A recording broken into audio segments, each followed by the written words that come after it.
Hi, my name is Rod Khleif, and I'm the host of the Lifetime Cash Flow Through Real Estate Investing podcast. And every week I interview multifamily rock stars, and we talk about how they've built incredible wealth for themselves and their families through multifamily properties. So hit the like and subscribe buttons to get notified every Monday when a new episode comes out. Let's get to it. Welcome to another edition of How to Build Lifetime Cash Flow Through Real Estate Investing. I'm Rod Khleif, and I am absolutely freaking thrilled that you're here. And we are going to have a great episode today. The guy I'm interviewing, his name is Terrance Doyle, and he's one of the hosts of the Tribe of Multifamily Mentors, which is a Bigger Pockets podcast. And, I've had his friend Brandon on the show, Brandon Turner on my show, and it's just a great group of people. And so I'm really excited. He's in 600 doors, but he's done a lot more than that. So very excited to get into it with him and actually check out his podcast as well. Terrance, welcome to the show, brother.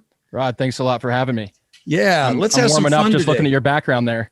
Yeah, thank you. Yeah, I could be a poster child for the Florida Chamber of Commerce. And, you're in Denver. And of course, that's my old stomping ground. Went to high school there and had lots of property there at one time. And so we've got that in common. But, tell us a little bit about your story. It's fascinating what you've accomplished so far. And so just take us back and bring us to today, if you could.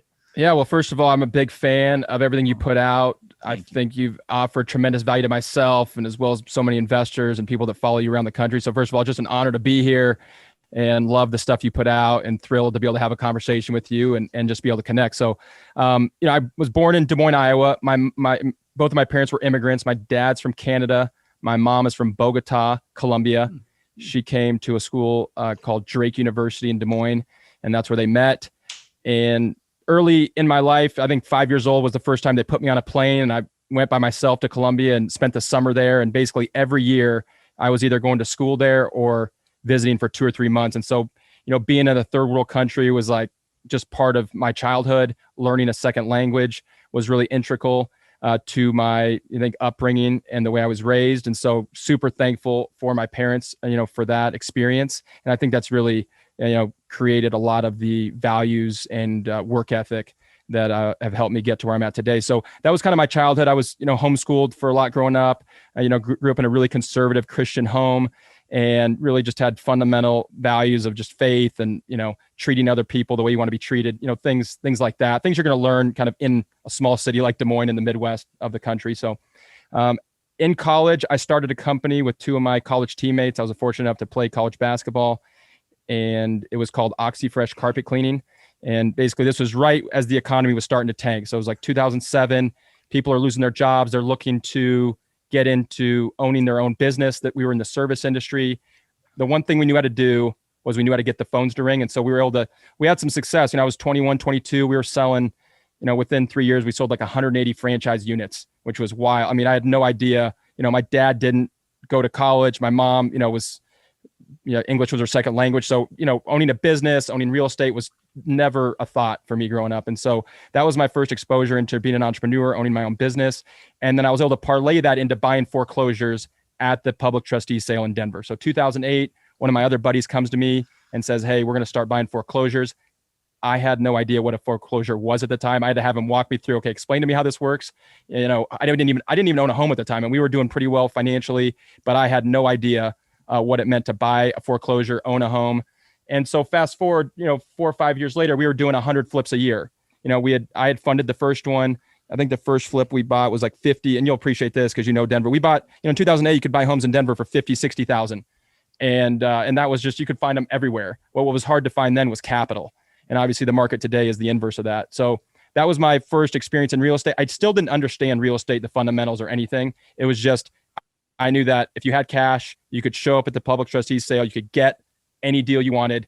And then we were basically what we would call clean and flip. Back then we would have, crews that were just doing paint and carpet. And then we would list it, or we had buyers that were already investors that were holding single family rentals. So it was really, kind of turnkey. Let me stop you for 1 second, just because you've like triggered memories in my head that I haven't thought about in 20 years. I literally used to go to the Denver trustee's office downtown every single day, every weekday for like almost a decade, and I Wow. would get the foreclosures and I would go knock on the doors of people in foreclosure. And so that really resonated with me. And then you said you bought properties for 50 to 60 grand. Well, listen to this. I bought properties for 20 and 30 grand. Okay. All over in Denver and Aurora and North Aurora and yeah. Anyway, so please continue. It was just like, crazy to hear this stuff. You and I definitely have the same pain point there, because if we would have known what we were doing, if we knew what we knew now, we would have held those, and you and I would both be on yachts, like parallel to each other, like surfing down the Gulf Coast. If we just told you before we started recording, I told you, I had 500 houses there, and they'd be free and clear right now. And I mean, easily be netting 800, maybe even $1 million a month, and just insanity. Anyway, average rents in Denver for a single family are definitely $2,000. So if you had 500, you'd be $1 million. Yeah. So that's how we started. In 2014, I had a lot. So through that time, I was an entrepreneur. So I was basically just connected capital, and we had operators, and we were doing some stuff in Tampa. We were doing some stuff in Vegas and LA. And I was just kind of the person. We had some capital that we had raised, and we knew that you could buy foreclosures. But at that same time, we got into some tech, some startup stuff. We actually started a sports agency. So I was helping clients, managing their careers, negotiating their marketing, negotiating their contracts. At one point we had 6 or 7 clients in the NBA and a bunch of guys overseas. So at my core, I was an entrepreneur, and I just love the action of being able to put deals together and help people and just provide value through creating opportunity. But through that, we lost a lot of money in tech. We lost a bunch of money in sports. I remember, one of my top clients, he had played on an NBA championship team, and we were really close, and we had been together for 4 or 5 years. I mean, I probably had like 6 or 7 years into this relationship, and we were, in sports, it's kind of like the Jerry Maguire thing. You're talking every single day. I mean, I was helping him with everything. And he just sends me a termination letter in the mail, not even a phone call or anything. I mean, I was at the time, maybe I was 28, 29. I was really close to getting engaged. So here I was, like, wanting to start a family. I was wanting to settle down. And, like, the majority of my income for that time was from this one client. And it was really heartbreaking, really hard. And so I went through a bunch of, even though we had some really success, with flipping some houses and OxyFresh, I definitely had a lot of monumental failures along the way. And basically in 2014, I was kind of like, all right, let me start over. I really want to get married. I want to start a family. I'm going to let go of all the sports stuff, all the tech stuff, and I'm just going to double down on real estate. And it was kind of like a light bulb moment. I had a conversation with my now father-in-law, who's very wise, someone I really respect and look up to. And, we were just talking about, some life things, like how to have a healthy marriage, how to have a healthy family, how to build something of value long-term, instead of being involved in so many different things, which I was at that time. He was like, man, why don't you pick one thing and just become the best at it? And that was his advice to me. And that's really what started me on this journey of multifamily. And I was able to buy. So I spoke fluent Spanish. I had some crews, and I had maybe $150,000 liquid. So I had saved some money, and from there, and I had some, private money, capital relationships, so I could close quickly and do some things like that. And this is before, Denver was just starting to take off. Multifamily, in my opinion, wasn't as trendy or sexy as it is now. So it's kind of under the radar. And I, through some friends, was able to buy 6 duplexes. And this is when I learned the power of a cap rate. And basically every $100 that I was able to raise rents was worth $20,000, $20,000 in value, every $100. And back then Denver was trading at 6.5 cap. And so I learned it just from doing all those projects myself. So I was full-time in the weeds, managing construction, leasing units, overseeing the property management, the maintenance. I mean, every single part of it I had to learn. And thankfully, those duplexes ended up being some of the best deals that I'd ever done to that point. And I had done I'd been a part of 400 or 500 single family flips, but these duplexes were like 10x that, just from the power of the rent multiplier. Let me ask you a question. Sorry. So two things. One, I want to hammer home something you just said. So your father-in-law freaking nailed it. Okay. That's right. Focus is power, and it's really easy to dilute your focus and try to be all things to all people. I remember a period of time when I had 2 frozen yogurt shops at Hamden and Wadsworth and 6th and Wadsworth. I had vending carts selling ice cream bars down on the 16th Street Mall. I had a carpet cleaning business. I was flipping, and everything suffered. And I got rid of everything except the houses, and just killed it. Right. So that was incredible advice for you. And the other thing I want to hammer home for you is that education on those duplexes, doing the construction, doing the leasing, doing all the heavy lifting is freaking invaluable. Okay. Right. Because I'm sure that you've used that experience to push forward to the incredible success that you're enjoying today. Yes. Oh, for sure. I think that's one of the things that I personally have taken a lot of pride in, is that anyone that I talk to, which is why I love being able to do podcasts and just share my stories with other people, is that I learned so much just by doing. Is that I wanted to really figure it out and understand how to do it, because I had so many losses before that I basically came to the realization that the only way that I'm just going to bet on myself, is if I bet on myself, I really believe that I'm going to come out ahead regardless of all the obstacles and the difficulties that are going to come along the way. So I really do think that was key. And that's something that I still enjoy. I still love doing rent comps. Me too. I still love understanding neighborhoods. I'm always talking with our construction team about what are cheaper and more efficient ways to do renovations, interior renovations, exterior renovations on apartments. How can we elevate, the way that someone's going to live and still do it in a way that's affordable, so we can pass those savings on to our residents. So it's obviously something I'm really passionate about. I love, just tinkering and trying to improve on things that we've built. So it's definitely played a major part into where we're at today. So trigger my memory. Where are those duplexes? Just because, I know every part of Denver. Yeah. A lot of them were I had 2 or 3 in Lakewood, and I had a couple in Westminster. So we did several off of West 72nd.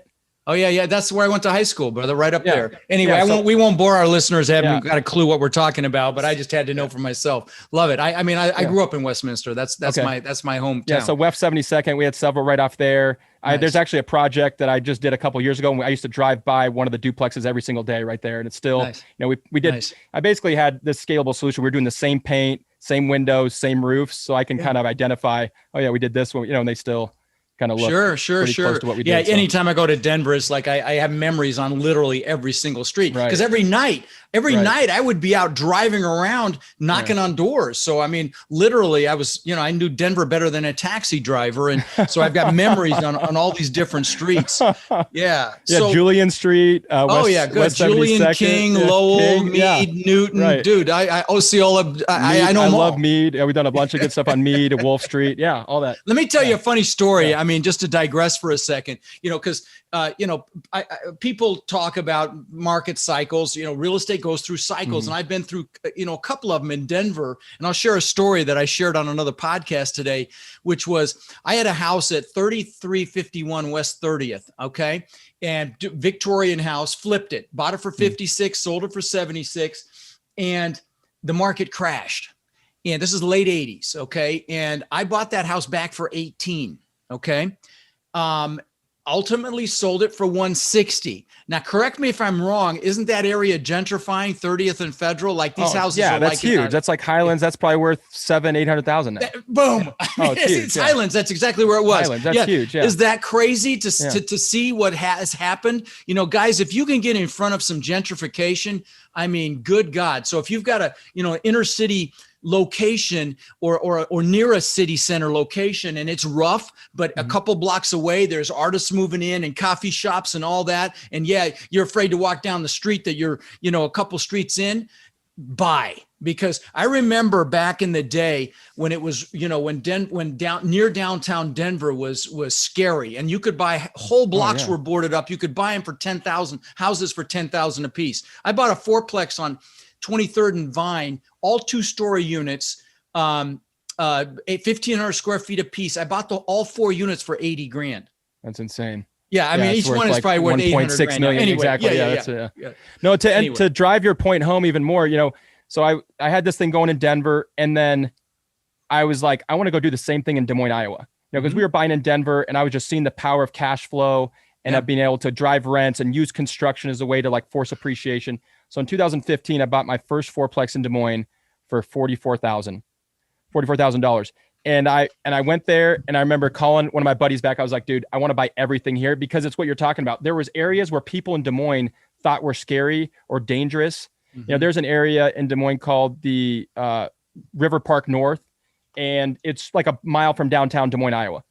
And I went down there. It's by a river, and there's an amphitheater, and so I saw all this opportunity just coming from the perspective I had from Denver, which was what you just said. I saw all these neighborhoods, and I hadn't been here as long as you, but I saw these neighborhoods that were being totally redeveloped. Yeah. And I saw these, the appreciation was just like 10-20% a year. So I saw this neighborhood, and there's a particular apartment building at the end of the street. I'm literally a mile from outside downtown with a river behind it. And I said, this is going to be amazing. We have to buy this. So I tried to buy that. That was the first larger building in Des Moines that I tried to buy in 2016. And there was a long story short, I ended up buying it finally in 2018. And the city of Des Moines came in and did like a $3 million streetscape right along the street. Boom. And it's like drove rents maybe 50-60%, and so to your point, like being able to take something from a city like Denver that has had a lot of redevelopment, going into maybe a tertiary market that hasn't had it yet, but it's coming, it's in the path of progress, has worked out really, really well. I mean, back in the day, 5 years ago, I was buying units in Des Moines for $20,000-$25,000 a door. And now everything in Des Moines, $50,000, $60,000, $70,000 a door, just because of the, those things. So it's definitely, that's everything you're saying. I can't emphasize enough that that's definitely a winning formula. Now, it's a slow roll, though. I mean, know that, it's not going to happen overnight. It takes time, and you'll deal with some riffraff and you'll have some stress and some pain, but it's so freaking worth it. Right. I want to say something else and hammer home another point you made. If you can bring your knowledge base to a fresh town, sometimes that can be huge. I remember when I moved to Florida here, I went to this area down in Charlotte County, and there were houses on direct access canals out to the Gulf of Mexico. So literally no bridges. You could go from a boat without a bridge out to the Gulf of Mexico. And these houses were $100,000 a piece. And I'm like, wow, what the hell? I bought all 5 of them for under $150,000. And of course, they're $1 million a piece now. And so, sometimes that fresh look from someone from out of town they can see something that someone that's in there. It's like the frog that gets put in the water and you turn the heat up slowly versus the one that goes thrown in the hot water and jumps out. They just don't see it. You know what I'm saying? Yeah. Oh, for sure. Yeah. Yeah. But anyway, so you've got assets in Des Moines. You've got, you're a shiny penny guy for sure. You're an entrepreneur just like me. It's hard, I'm sure, to keep that focus and those blinders on and focus. But, to hear all these things you've done is just really kind of cool, the sports stuff and all that. So let me ask you this. What are you excited about right now? What's next? Yeah. Phenomenal question. You've nailed it. I love ideas. I love opportunity. I love bringing people together. I really feed off of other people's energy and just the challenge of the journey and the process. The thing that I'm really excited about right now, one of the things I'm really excited about is the show that I'm launching with Chris with Bigger Pockets. I'm not a media guy, but I've loved the fulfillment it brings me of being able to add disproportionate value to other people that are on the same journey I was maybe a couple years ago, or 10 years ago when I was just starting. So I love that. I love the show that we're launching called The Tribe of Multifamily Mentors. It's going to launch. It's going to be a YouTube podcast in person in our Denver studio. And it's going to launch sometime in mid-April. We've already recorded 3 episodes. It's been phenomenal. I love the value. We're talking all things multifamily. So we're having lenders, brokers, property managers, guys in construction, operators, people like yourself that have had thousands of units and are syndicating large deals. And we're just, giving a 20% background on their personal story and then taking a deep dive into deals they've been a part of to really unpack that. So I'm really passionate about that. That's something that, Chris and I my partner on the show, have been working on for several years with Bigger Pockets. And then I'm really excited about, this fund that I'm launching in Denver, and basically just taking the same strategy of value add. The name of my company is the Value Add Real Estate Company, which is, just value to me in real estate is solving problems, right? Is being able to solve problems at scale. And so that's, I'm really passionate about, the track record that I've been able to build in Denver and Des Moines, and just really hyper focused on going deep into those markets where we own the construction, we own the property management, we understand the neighborhoods, kind of like you do in Denver, maybe not even as good as in Denver. The neighborhoods really well. So, we know the neighborhoods, we know the brokers, we know the tenants, we know we kind of had an understanding of how things are going to go. And so I'm really passionate about just being able to go deep, kind of like my father-in-law, advised me 7 years ago, of just going deep in an area, an asset class that I really enjoy, and in locations that I know really well. Listen, anything you put your full focus and attention to will flourish. If you dilute your focus, everything suffers, like we just talked about. Now, let me ask you this. I mean, Denver is so freaking hot. It's like sizzling. It's almost, it's like Austin, Texas, for example. Right. So are you going to be looking for assets there? Or are you going to go to Des Moines? What's the plan there? So it's just going to be, it's called Value Add DD Fund 1, Denver, Des Moines. So you're absolutely right. So one of the things that I have been able to do consistently, even through the hot market. So if you go back to 2008 to 12, we were buying everything at the public trustee sale. There was not a lot of competition and a lot of opportunity. So fast forward to, Denver, just like you said, Austin, there's a ton of competition and not a lot of opportunity. Right. But what I've been able to do consistently is being able to create opportunity. So one of the things that I think is my secret sauce is that I know how to get brokers to bring me deals off market that fit our buy box. Okay. So consistently, right now we have 30 million under contract, all value add, the same strategy that we can go in there through construction in neighborhoods we know, raise rents a minimum of 25% after construction. And these are 40, 50, 60, 100 unit buildings. And so it's difficult. I mean, there's a ton of competition. Nothing is easy, but I've been able to kind of create this system and process of being able to, motivate and align interests with brokers to be able to bring in brokers and, some wholesalers and just door knockers, just people, just a community of people that believe that we know how to close and we will perform. And that's kind of what I've been able to build that off of. You've got a great mentor in Brandon Turner. I know they've got a fund. He and a great friend of mine, Brian, or have a fund for mobile home parks. Brian's in my mastermind, my multifamily boardroom mastermind. And, I know they've been buying mobile home parks. And, so, you've got a great, a business model to certainly model, for your fund. And, I saw Brandon post on social media, $100,000 referral fee if you send me a park. I mean, that's freaking brilliant. I mean, come on, that's freaking brilliant. I love that. He's such a great guy. I really enjoyed getting to know him. But let me ask you this: what suggestions do you have for, a lot of my listeners are aspiring multifamily investors. They haven't pulled the trigger yet, out of fear or whatever it is, fear of failure, fear of whatever. And, so many fears out there and limiting beliefs, but, what advice would you give someone that's been thinking about this? They haven't pulled the trigger yet. They know they want something more for their family. They want freedom, speak to that person. That's a fascinating question, and something that I, through listening to you and some other guys that I look up to, really think about just the mindset, and coming out of a lot of failures. I've had a ton of failures, and I can't emphasize that enough. Is, I definitely went through seasons where I had self-doubt. I had lost confidence.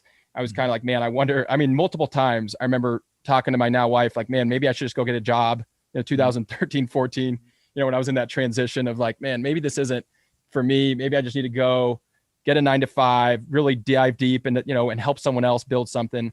So I've been there. I understand what that's like. And all I can say is that, and you talk about this a lot, so just to put it a different way, maybe, is just, you have to decide to burn the bridge and just take action. You have to make a decision. There has to be a light bulb moment or something where you're just like, I'm going to go all in and just give it a shot.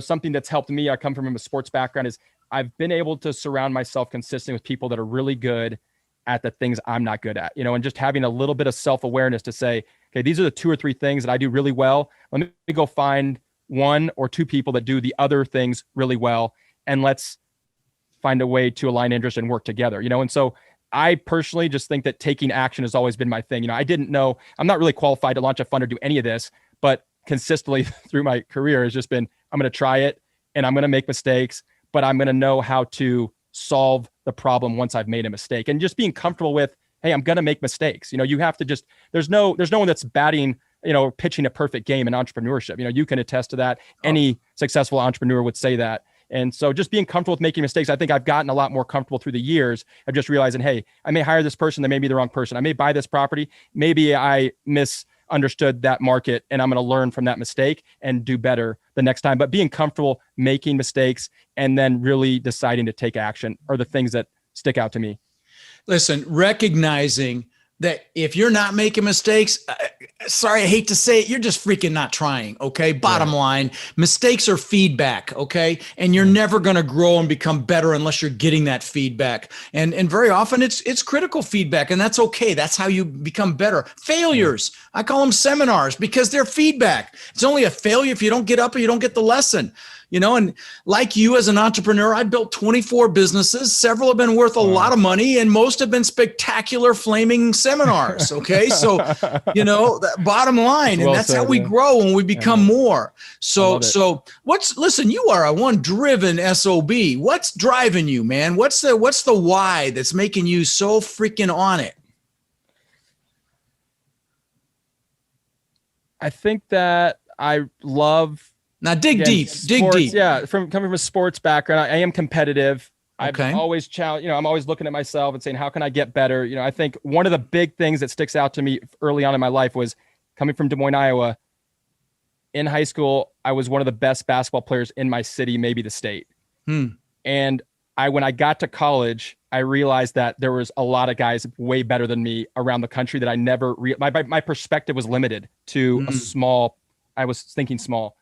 So that's always kind of in the back of my mind that like anytime I've reached a certain level that like, if I take a step back, that I'm maybe thinking too small and that there's people out there working harder than me, thinking differently, solving problems, maybe in a more efficient way than me. So that definitely is in me from high school. But I think the bigger thing is that I just am I love the pursuit of excellence, of just getting better and improving, and just the process of just growth. I think that that's really something that I'm just, from a young age, I've just been like, I want to get better, and I'm going to surround myself with people that want to get better. And it's not really like a numbers thing to me. It's more about just that pursuit of, I want to get better, and I want to get the most out of what I feel like, God's given me, and, my ability and my energy and the relationships he's given me. Tony Robbins calls it CANI, constant and never-ending improvement. And when you approach life like that, I mean, you're unstoppable. You're just absolutely freaking unstoppable.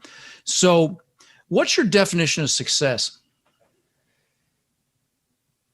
Success to me is getting every ounce of a production that you can out of what you've been given. I think that just being healthy, especially going through what we've just been through this last year, it's just such a great reminder of how fragile life is, how much we have to be thankful for.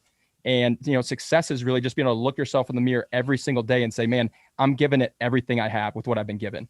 Everything I have, like no excuses, just with whatever I've been given today, I'm going to give it everything that I have. And to me, that's, what I would, when I look at people and I admire them, it's like, man, that person has got every ounce of production out of what they were given, and that's to me how you define it. That's a very cool definition, buddy. I got to tell you, I've not heard that one, and I really like that one. So let me ask you this, besides what you've already shared, any aha moments, in this path, in this journey, I think you shared a couple, but any others come to mind when you're like, oh, wow, okay, I get it.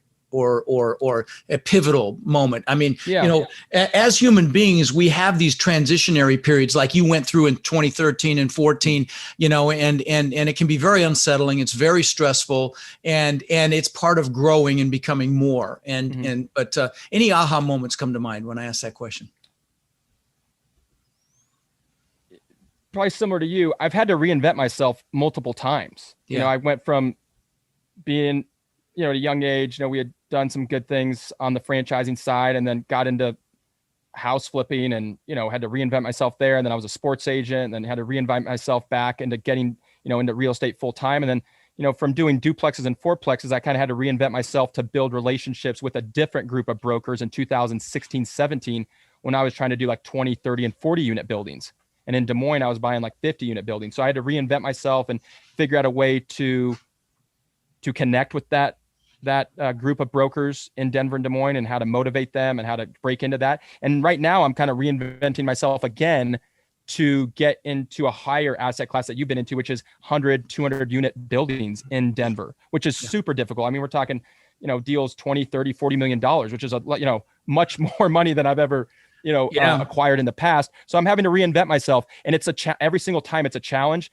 And I think that for me, every single time it's been so worth it, that like I could stay comfortable at the 20, 30 unit, size that I've done in Denver. And we've done really well and had incredible returns. And, it's been a ton of fun and I've learned a lot, but I just feel like there's more. I just feel like there's more, and I could take what I've learned and the kind of the infrastructure I built and do it on a larger scale, and kind of like, why not, challenge myself and take that risk. And so, you're going to get to a point, maybe every 3 or 4 years, where you have to reinvent yourself. You have to pivot, you have to adjust to the market. And, it's not comfortable, but it's something that I've just kind of learned to embrace and kind of enjoy, just that, again, that pursuit of, hey, let me figure this out. Let me try and understand how this market works here and how these brokers work and how they maybe think differently. And what are the things that I can do to maybe relate with them in a different way, or, all those things. So I think that's probably one of the things that comes to mind, since 2014. It is, even though I have grown every year, I've had to reinvent myself 2 or 3 times, since then. Yeah. That's part of life, man. And That's right. the happiness doesn't come from the goals; it comes from growing and progressing and becoming more. So let me ask you a question that I usually ask older people on my show. But you're in your like 37, I think you said. If knowing what you know now, what would you tell your 20-year-old self?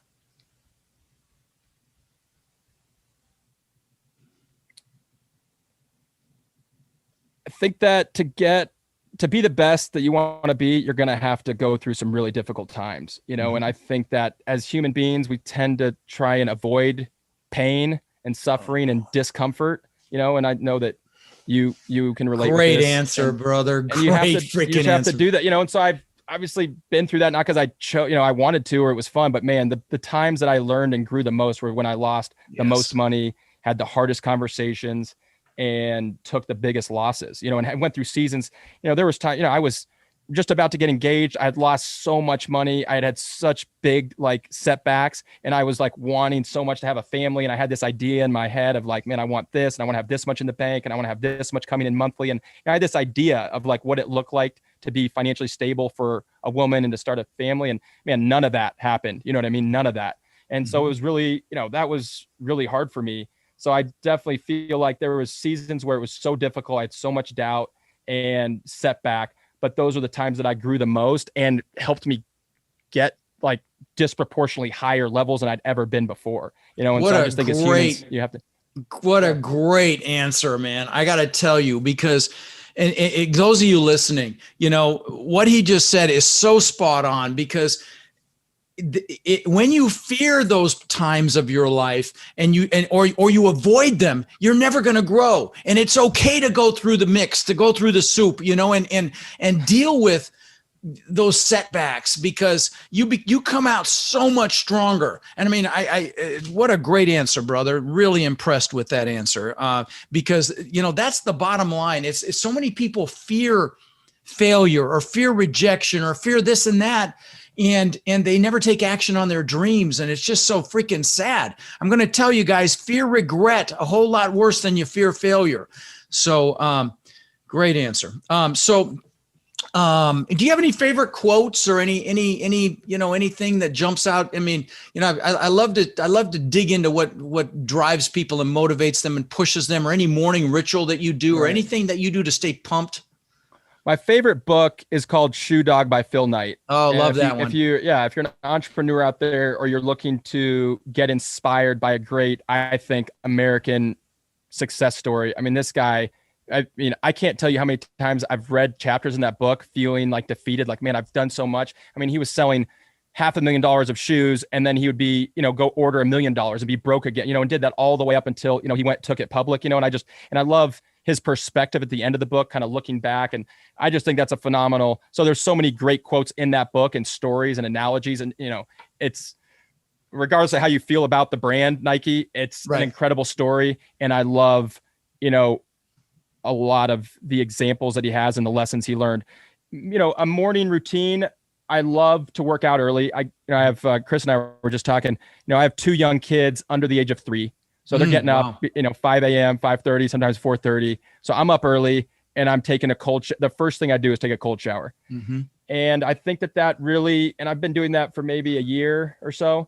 And I just think it helps me get in the right mindset. It wakes me up and really just gets me fired up for the day, and just coming out of bed.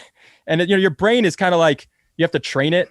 And so it's going to tell you, no, no, no, you don't want to do that. And I think if you start the day off kind of going against what your mind and your flesh is telling you, and you just like overcome that, I can't tell you scientifically what it does or can't break that down, but I can just tell you that for me, it's helped me just to be way more productive and focused, from just the first decision I make to go against maybe what my entire being is telling me, but I don't know, that's something that's really helped me. No, that's awesome. Let me shift gears for just another minute. What are you doing to make sure that you're there for your kids and your spouse? And you're so freaking driven. What are you doing, to make sure that you're present with them? Because I will tell you, my greatest regret in life, I mean, you are, I see a mirror with you in the drive and everything when I was your age. And my greatest regret in life was coming home every day. Yeah, $8 million house on the beach, but I wasn't present. I would play with my kids, but I wasn't there mentally. What are you doing to make sure that you don't have that regret? Yeah, I think about that a lot. There's a scripture, in the Bible, it talks about, what does a man gain if he gains the whole world but loses his soul? So I definitely think about that a lot, and I try and stay really ingrained in one of my morning practices, like reading the Bible, praying. Like I'm trying to, and I think that gives me really great perspective on, what I'm doing, because at the end of the day, like I'm not, the money is nice and it does give you some comfort and convenience but I'm really after like just more impact and something, more long lasting. So I try and get perspective from really close people around me to remind me of that. And then by reading scripture. But I just think that the most important thing in my life is my relationship, obviously with my Heavenly Father, and then with my wife, and then with my kids. And it's got to be in that order. And so I'm constantly trying to remind myself of that, because, business and money will have a way of trying to like deceive you or tell you differently. But I think that it's definitely, it's hard. And and that's why consistent prayer and daily time in scripture for me has been a great North Star to keep me centered and focused on the main thing is my relationship with my wife, relationship with the kids, and trying to pour into them as much as I can. And obviously balance is difficult. So I definitely don't have that figured out, but okay. Well, listen, my friend, I'll send you access to my boot camp coming up. And if nothing else, watch my little clip on weekly planning. Cause I think I can add some value to you in that regard. Cause it's very, very hard to, just decompress to the point where you can connect with a child that's under 3 years old, right? When you've got your brain is moving so fast. So anyway, I'll hook you up on that. And I think you might really enjoy that. And it really involves blocking time and some other things that you're already doing actually. Well, listen, brother, really enjoyed this today. Really enjoyed meeting you, and thank you for your kind words and just you've added so much value. So it's really been a treat for me, and I'm looking forward to getting to know you, and maybe come on your show sometime too. That'd be a lot of fun. Yeah, we definitely. I came on here with that understanding that you were going to come on my show, so you're definitely coming on the show. It was a decision. It was a decision. You just got to make that decision, and it's done. Well, it's done, brother. Well, listen, it was a real treat, and we will definitely talk again very, very soon. Thanks for adding value, brother. Hey, thanks a lot, Rod. I appreciate it. Rod, I know a lot of our listeners are wanting to take their multifamily investing business to the next level. Now, I know you've been hard at work helping our Warrior students do just that using our ACT methodology, which is awareness, close, and transform. Can you explain to the listeners how they can get our help? You bet. Guys, we've been going nonstop for 3 years, building an amazing community of like-minded people. And our coaching students, which we call our warriors, have had extraordinary results. They've purchased thousands and thousands of units. And last year, we did over 1,000 units with our students. And we're looking to grow this group and take it to the next level.